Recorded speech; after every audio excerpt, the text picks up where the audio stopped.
तो आज हम डिस्कस करने जा रहे हैं Newton laws of motion engineering sheet exercise 2 brain teasers के 57 से 59 पेज नंबर एक्सरसाइज 2 के क्वेश्चन नंबर 2, 4, 6 से 8 एंड 21 तक।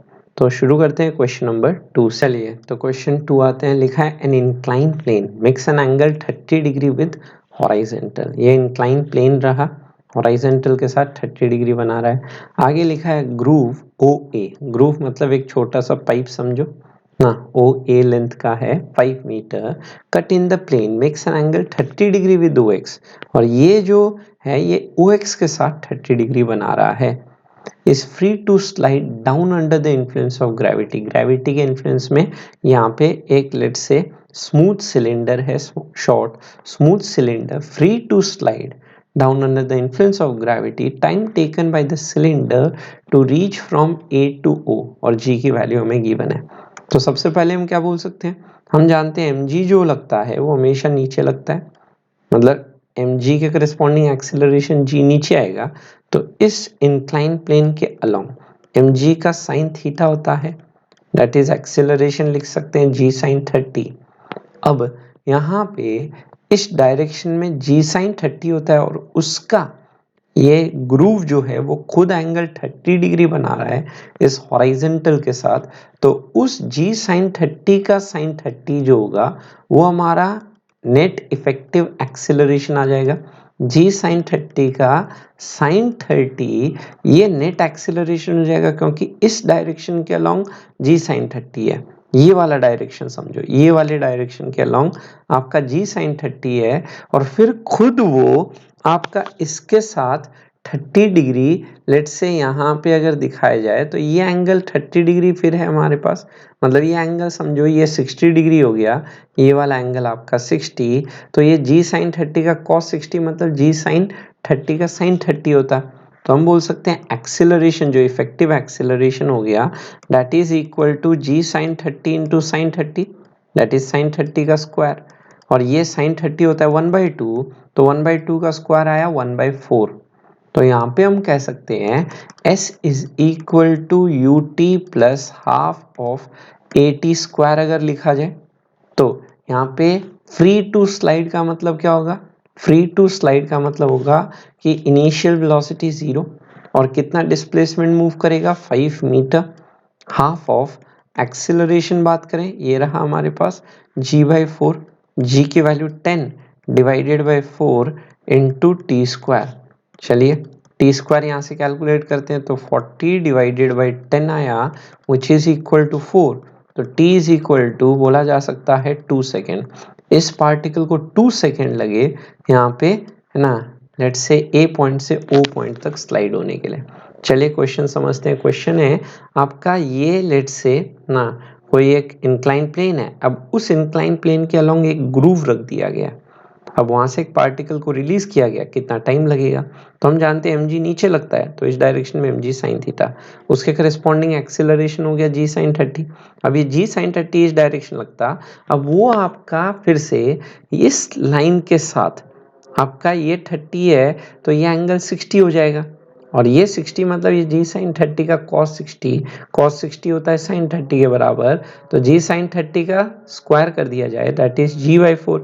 एक्सेलरेशन आ गया g/4 that is 10/4 into T square, यहाँ से t की वैल्यू आ गई 2 से। therefore option B is the answer. Number 4 आते हैं। For the system shown in the figure, ये आपको डायग्राम में फिगर दिखाया गया है। Acceleration of the mass m4 immediately after lower thread x is cut. इस लोअर रस्सी को, इस वाली रस्सी को जैसे ही काटा तो इस m4 का हमें बोला गया है एक्सेलरेशन विल बी, एक्सेलरेशन कितना होगा इन चार ऑप्शंस में से पूछा गया है।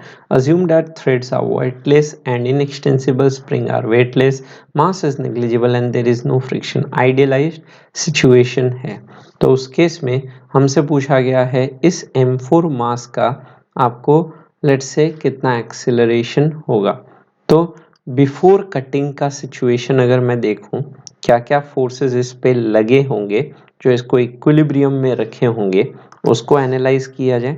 तो नीचे की तरफ काटने से जस्ट पहले नीचे की तरफ टी फोर्स होगा। अब हम कह सकते हैं ऊपर की तरफ उतना ही स्प्रिंग फोर्स F लगा होगा, आइडियल स्प्रिंग है तो उतना ही फोर्स F इस पे नीचे लगा होगा।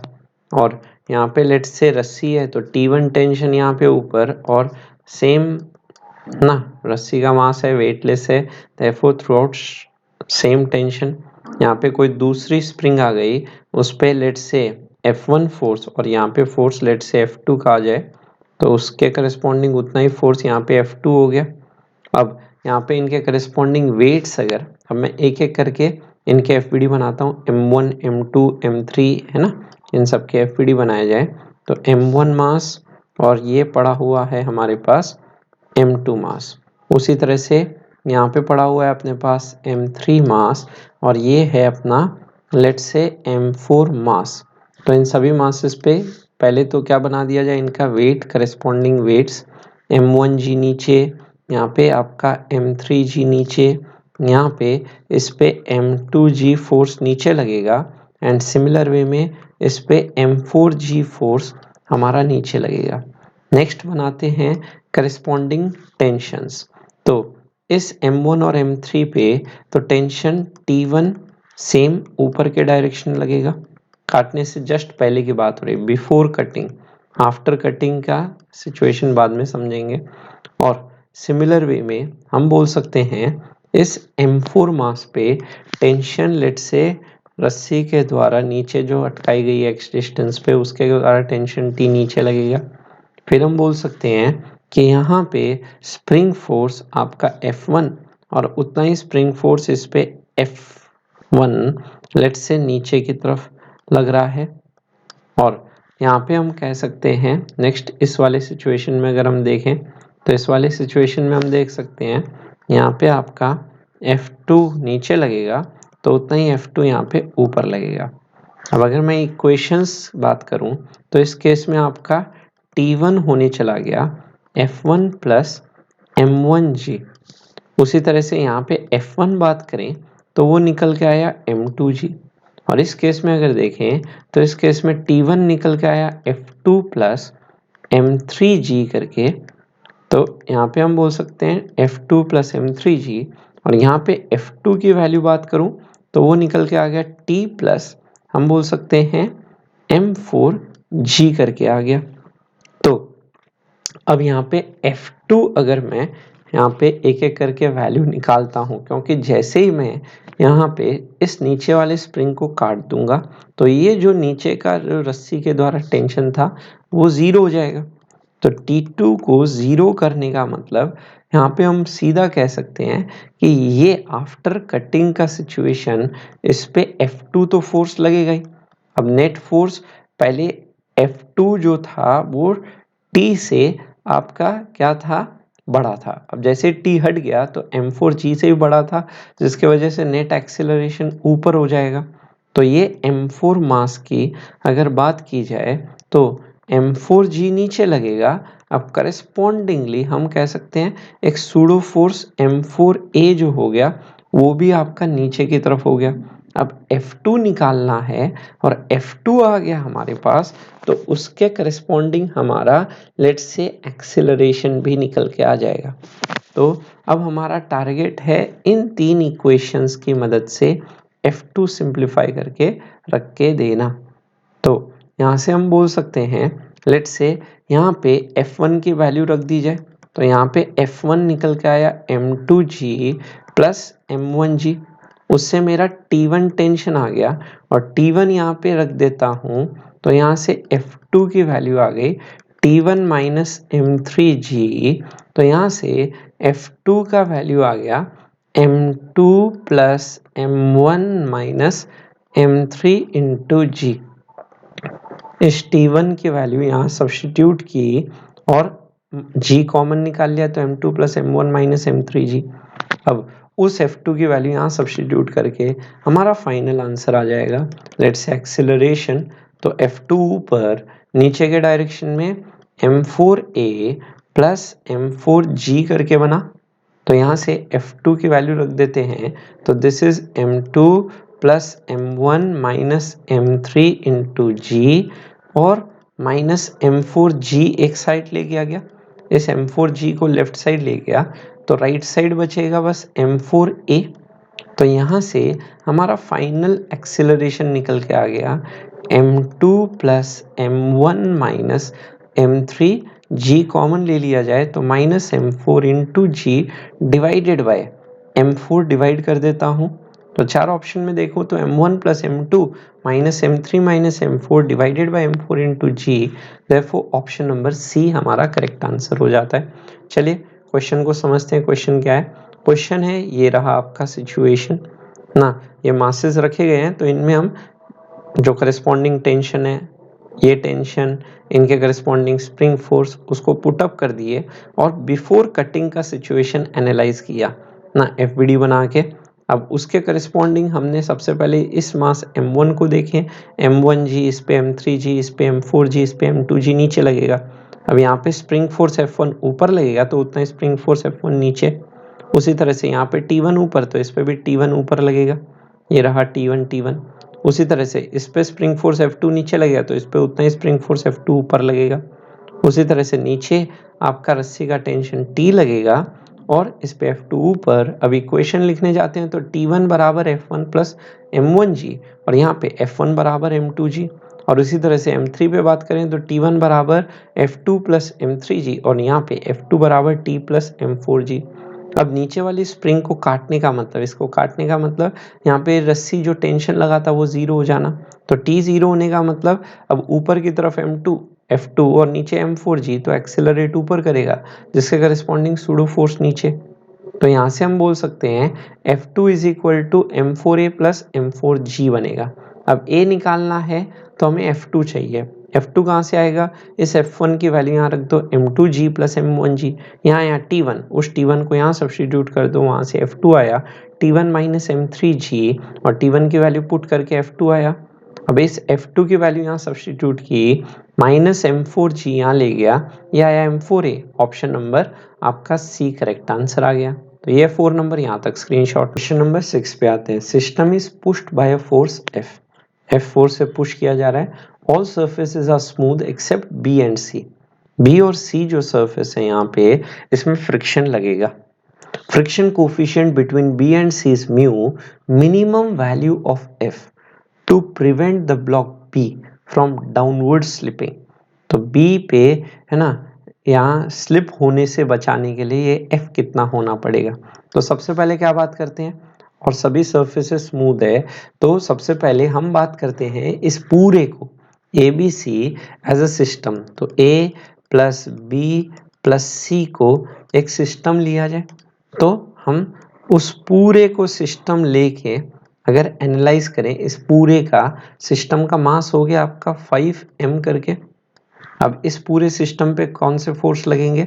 आगे के डायरेक्शन में एक फोर्स F लग रहा है और कोई फ्रिक्शन नहीं। यहाँ पे B और C के बीच जो फ्रिक्शन होता वो इस ABC सिस्टम का इंटरनल फोर्स कहलाता। देयरफॉर सिस्टम एक्सेलरेट आगे करेगा जिसके करस्पॉन्डिंग सूडो फोर्स पीछे के डायरेक्शन लगेगा, दैट इज m इंटू ए कर दो तो 5m इंटू ए। तो F की वैल्यू मेरे पास आ गई 5m इंटू ए, तो A की वैल्यू निकल के आई F डिवाइडेड बाय 5m करके। अब हम स्टार्ट करते हैं एक एक करके बॉडी एनालाइज करना। तो ये अपनी बॉडी लेट से A हो गई। अब इस बॉडी A पे अगर मैं है ना FBD बनाऊं, उसी तरह से इस बॉडी B का अगर FBD बनाया जाए एंड सिमिलर वे में इस बॉडी C का अगर हम FBD बनाते हैं तो इनको एनालाइज करते हैं एक एक करके। चलिए, तो सबसे पहले हम बोल सकते हैं इस पे F फोर्स आगे लग रहा है, जो भी F फोर्स लग रहा है वो डायरेक्ट A पे लग रहा है F फोर्स, और सिस्टम पूरा का पूरा एक्सेलरेट आगे कर रहा है। मतलब ये भी उसी एक्सेलरेशन A से एक्सेलरेट करेगा, ये भी A से और ये भी A से, और सभी A की वैल्यू हमने निकाली हुई है is equal to F by आपका 5m। उसके करस्पॉन्डिंग सूडो फोर्स मेरा पीछे की तरफ लगेगा 2ma, इस पे सूडो फोर्स ma और इस पे सूडो फोर्स आपका 2ma इन डायरेक्शंस में दिखाते हुए। नेक्स्ट इनके वेट की बात की जाए, नीचे लगेगा इनका वेट 2mg, यहाँ पे नीचे वेट लगेगा mg और यहाँ पे नीचे वेट लगेगा 2mg। नेक्स्ट आते हैं हम बात करने जो इनके कॉन्टैक्ट फोर्सेस होंगे, लेट्स से हम कह सकते हैं कि ए बी पे जो नॉर्मल लगाएगा N1 आगे, उतना ही बी ए पे N1 नॉर्मल पीछे लगाएगा कहा जा सकता है। एंड सिमिलर वे में हम कह सकते हैं बी सी पे N2 नॉर्मल जो आगे लगाएगा, उतना ही सी बी पे N2 नॉर्मल पीछे लगाएगा। तो बी सी पे N2 नॉर्मल आगे लगाता है, करस्पॉन्डिंग उतना ही N2 नॉर्मल सी बी पे पीछे लगाएगा। एंड सिमिलर वे में ए बी पे N1 नॉर्मल आगे लगाता है, उतना ही करस्पॉन्डिंगली बी ए पे नॉर्मल N1 पीछे लगाएगा।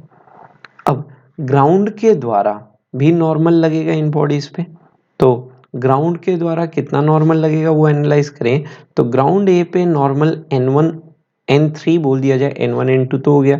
तो ग्राउंड के द्वारा आपका N3 नॉर्मल अगर हम बात करें ऊपर लग रहा है, तो लेट्स से ग्राउंड के द्वारा N3 नॉर्मल ऊपर लग रहा है, उसी तरह से ग्राउंड के द्वारा C पे N4 नॉर्मल ऊपर लग रहा है। ग्राउंड के द्वारा N4 नॉर्मल ऊपर हो गया। B पे ग्राउंड के द्वारा कोई नॉर्मल नहीं होगा। अब लास्ट चीज आते हैं फ्रिक्शन, जो यहाँ पे बात करनी है। फ्रिक्शन कोफिशिएंट म्यू करके दिया हुआ है, तो यहाँ पे कहा जा सकता है आपका कि इस अगर स्लाइड होता तो बी नीचे फिसलता, जिसके कारण रोकने के लिए इस पे फ्रिक्शन आपका ऊपर लगेगा। ये सी बी पे फ्रिक्शन ऊपर लगाएगा, करस्पॉन्डिंगली बी सी पे फ्रिक्शन नीचे लगाएगा। तो बी पे फ्रिक्शन तो ऊपर लगेगा जो इसके वेट mg को बैलेंस करेगा, और उतना ही फोर्स फ्रिक्शन इस पे नीचे लगेगा। और ये जो फ्रिक्शन होगा, ये फ्रिक्शन बी और सी के बीच जो नॉर्मल है उस पर डिपेंड करेगा। दैट इज एफ निकल के आएगा म्यू इंटू N2। अब मुझे यहाँ पे ये कैपिटल एफ फोर्स की वैल्यू बात करनी है, तो N1 चाहिए मुझे। अब ये N1 के लिए N2 चाहिएगा, एक्सीलरेशन है ही मेरे पास। चलिए तो यहाँ पे हॉरिजॉन्टल डायरेक्शन में बैलेंस करते हैं। तो यहाँ से N2 की वैल्यू तो मेरे पास आ गई 2m इंटू ए की वैल्यू f बाई 5m रख दूं तो ये आ गया निकल के 2f डिवाइडेड बाई 5। अब यहाँ से N2 निकल के आया हमारे पास 2f बाई 5, इसको यहाँ रख दिया जाए तो this is equal to 2 mu by 5 into F करके आया। ये N2 आया, इस N2 को यहाँ रख दो तो N1 is equal to m into a plus N2। तो यहाँ से हम बोल सकते हैं N1 की वैल्यू हमारे पास लेट्स से कैलकुलेट करने पे, और ये जो f है ये f आपका mg के बराबर भी हो गया। तो यहाँ से हम सीधा f की वैल्यू निकाल सकते हैं 5 mg divided by 2 times mu. 5 mg by 2 mu, हम बोल सकते हैं ऑप्शन बी आंसर आ गया। अब आपको यहाँ पे इस N1 निकाल के वापस से इस F की वैल्यू पुट करने की जरूरत ही नहीं रहेगी, क्योंकि सिंपल सा चीज है, ये F फ्रिक्शन mg को बैलेंस करेगा और ये फ्रिक्शन म्यू N2 है ना, उसको हम N2 को निकाले सिंपली आपका ma करके N2 की वैल्यू हमने पुट कर ली और वो इसके वेट mg को बैलेंस किया, वहां से हमारा ऑप्शन बी आ गया। चलिए क्वेश्चन एक बार फिर से समझते हैं। तो ये N1 निकालने की जरूरत ही नहीं हुई हमें, इसको छोड़ सकते हैं, वैसे बैलेंस करना चाहे कर सकते थे। चलिए तो सबसे पहले क्वेश्चन को एनालाइज करते हैं। तो क्वेश्चन में हमें गिवन था ये पूरा सिस्टम अब पे F आगे की तरफ लगते हुए अब ये इक्विलिब्रियम में है, no sliding between B and C। तो पहले तो ये बड़ा डायग्राम बना के उनका आपको एक एक करके FVD अलग अलग आइसोलेट करके बनाना पड़ेगा। तो सबसे पहले हम इस पूरे को एक सिस्टम मान ले 5m। इस 5m सिस्टम पे F फोर्स आगे लगेगा तो एक्सीलरेट आगे, सूडो 5m है पीछे, उसके करस्पॉन्डिंग हमारा F इक्वल टू 5m है, तो A की value I F by 5m। अब हम बोल सकते हैं ये सभी सेम एक्सीलरेशन से आगे मूव करेंगे। अब इनके वेट 2mg mg और 2mg बैलेंस किए, ग्राउंड के द्वारा N3 N4 हमने इन पे लगाया, उसी तरह से एक्सीलरेट आगे कर रहे हैं तो इस पे 2m पीछे, इस पे सूडो फोर्स m पीछे, इस पे सूडो फोर्स 2m पीछे, इस पे F फोर्स आगे लग रहा है। अब A B पे N1 आगे लगाएगा तो B A पे N1 नॉर्मल पीछे लगाएगा परपेंडिकुलर टू सरफेस। उसी तरह से B C पे N2 आगे लगाएगा अगर यहाँ पे, तो उतना ही हम बोल सकते हैं आपका लेट्स से C जो होगा वो B पे N2 पीछे लगाएगा। अब अगर फ्रिक्शन नहीं होता, बॉडी नीचे स्लाइड करती, उसके करस्पॉन्डिंग फ्रिक्शन इस पे ऊपर लगना चाहिए, तो ये F बैलेंस करना चाहिए इसके वेट mg को। तो F mg को बैलेंस करने का मतलब अब F निकालना है तो N2 चाहिए। N2 आएगा मेरा N2 इक्वल टू 2ma से A की वैल्यू पुट कर दी जाए F/5m, तो F/5m रखूंगा तो mm cancels out, 2F/m 2F/5, तो 2F/5 इंटू म्यू, ये mg को बैलेंस किया, यहाँ से F आया 5mg/2 म्यू। Option number B is the answer. यहाँ तक स्क्रीन। नंबर 7 आते हैं। Block A is placed over a rough long plank. Rough plank बोला है, सेम मास, तो फ्रिक्शन लगेगा। The plank is placed over smooth horizontal surface, और बी प्लैंक स्मूथ सरफेस पे रखा गया, ग्राउंड स्मूथ है। At t equal to 0, block A is given velocity v0। A को velocity v0 दी गई है हॉरिजॉन्टल डायरेक्शन में। v1 v2 किसी टाइम t पे आपकी A और B की वेलोसिटी हो गई। करेक्ट ग्राफ बिटवीन v1 और v2 एंड t।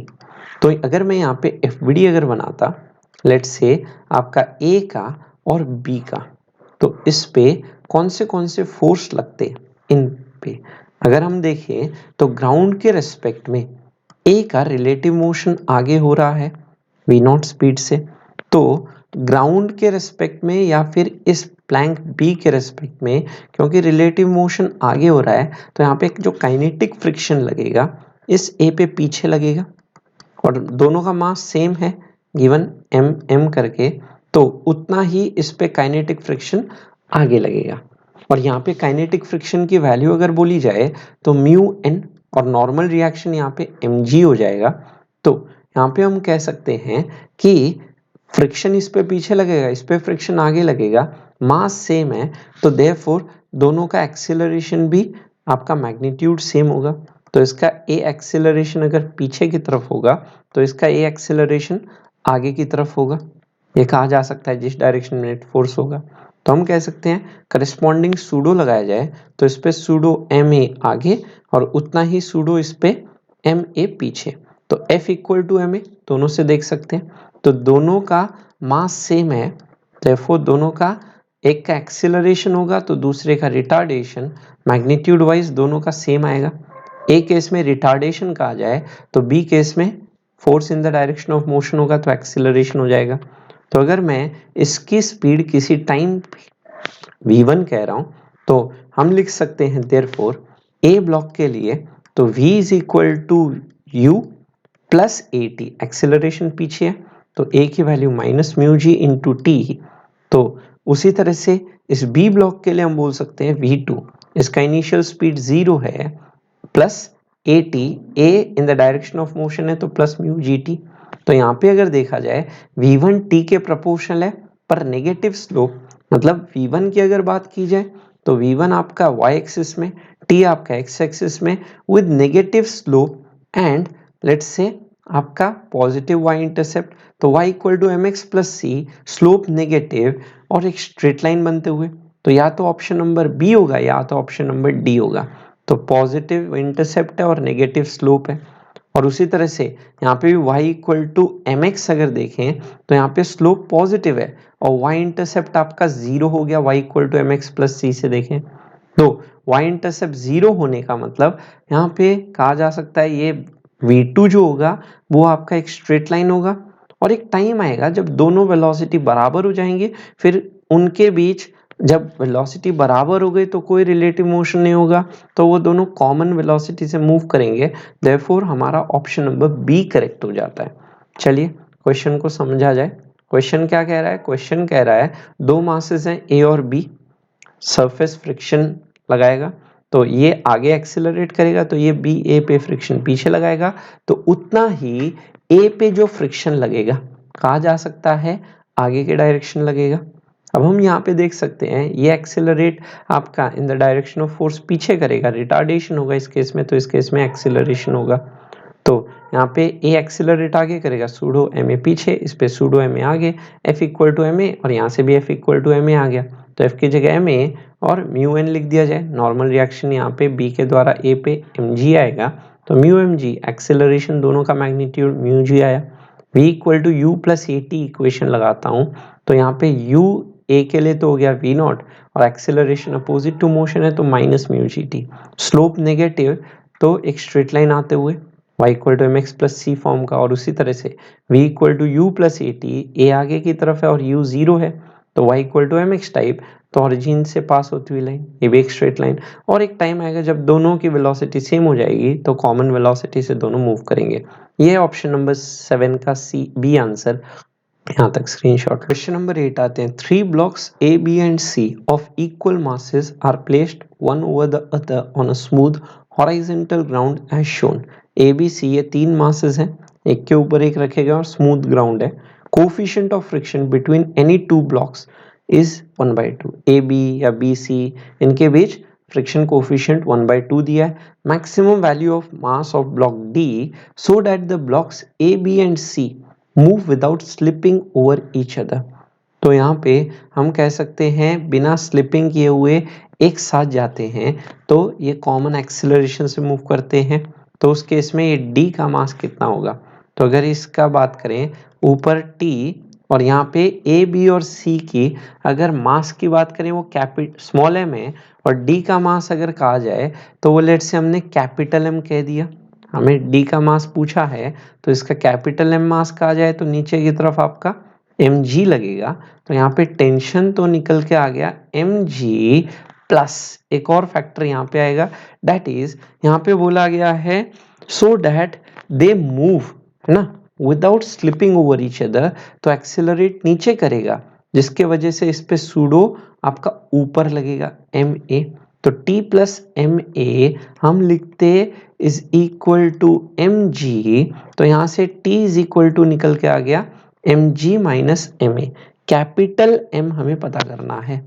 अब उसी तरह से हम बोलेंगे ये पूरा सिस्टम ए से एक्सेलरेट आगे करेगा, उसके करस्पॉन्डिंग यहाँ टेंशन आगे, तो इस पूरे को एक सिस्टम लिया जाए, इस पूरे सिस्टम को एनालाइज करूं अगर मैं, तो इस पूरे सिस्टम का मास आपका एम एम एम करके 3m आ गया। पूरा सिस्टम ए से एक्सेलरेट आगे करेगा तो इस पे टेंशन आगे, जिसके करस्पॉन्डिंग इस पे सूडो फोर्स पीछे।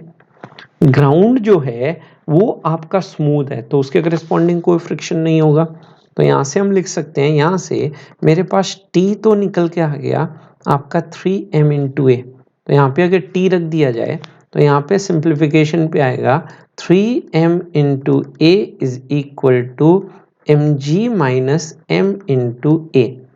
तो यहाँ से मेरे पास m की वैल्यू आ जाएगी is equal to 3ma divided by, मैं बोल सकता हूँ आपका यहाँ पे m कॉमन आ गया कैपिटल M, तो डिनोमिनेटर में बन के जाएगा g माइनस ए।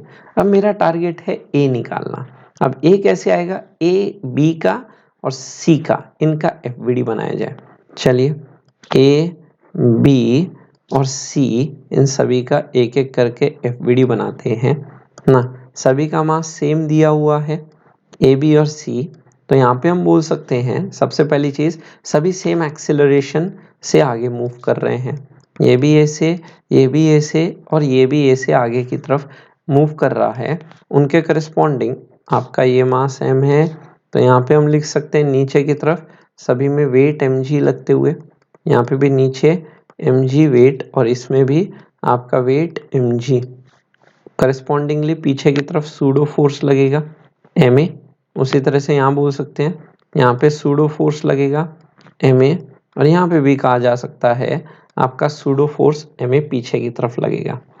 अब हम यहाँ कह सकते हैं ग्राउंड के रिस्पेक्ट में, तो ये आपका लेट्स से ना रुका हुआ है, और यहाँ पे बोला गया है कि आपका लेट्स से अब A पता करना है, A कितना होगा, तो उसका फ्रिक्शन से रिलेशन हमें चेकआउट करना है। और यहाँ दिखाया गया है कि जो रस्सी है वो B एंड पे हिंज की गई है, तो यहाँ पे मैं दिखा सकता हूँ रस्सी का टेंशन T B पे लगाते हुए। अब हम देख सकते हैं अगर ये जो A मास है एक्सेलरेट आगे कर रहा है तो A और B पे फ्रिक्शन जो लगता F1 वो आगे की तरफ लगता, तो उतना ही F1 न्यूटन थर्ड लॉ से ए बी पे पीछे लगाएगा। सिमिलर वे में ए बी एक्सेलरेट आगे करेगा, बी के रेस्पेक्ट में सी आगे एक्सेलरेट करेगा, तो यहाँ पे F2 अगर इस पे आगे लगेगा तो उतना ही F2 इस पे पीछे लगेगा। अब F1 जो हो जाएगा वो म्यू N1 हो जाएगा, जो बी ए पे लगाएगा तो उतना ही N1 यहाँ नीचे लगेगा, और उसी तरह से यहाँ पे F2 जो हो जाएगा वो म्यू N2 हो जाएगा। म्यू N2 हो जाएगा करस्पॉन्डिंगली जो सी बी पे ऊपर लगाएगा, और उतना ही N2 इस पे नीचे की तरफ लगाते हुए। तो यहाँ पे अगर हम बैलेंस करने जाएं तो यहाँ पे हम लिख सकते हैं सबसे पहले F1 तो आया mu N1, mu into N1, और F2 आया निकल के म्यू इंटू N2। तो N1 और N2 का वैल्यू हम चेक करते हैं इन इक्वेशंस के थ्रू। तो सबसे पहले हम लिख सकते हैं, लेट से यहाँ पे आपका निकल के आएगा N1 is equal to mg। तो N1 की वैल्यू mg रख दूं तो म्यू इंटू mg, जहाँ पे म्यू की वैल्यू हमारे पास गिवन है इज इक्वल टू 1/2 करके। तो म्यू की वैल्यू क्वेश्चन में हमें गिवन है इज इक्वल टू 1/2, तो इसको पुट किया जाए तो म्यू की वैल्यू 1/2 रख देते हैं। तो ये निकल के आया म्यू mg में 1/2 रखा जाए तो mg/2। तो यहाँ पे ma की वैल्यू mg/2 करते हैं, तो ma is equal to mg/2। यहाँ से a की वैल्यू आ जाएगी मेरे पास g/2 करके।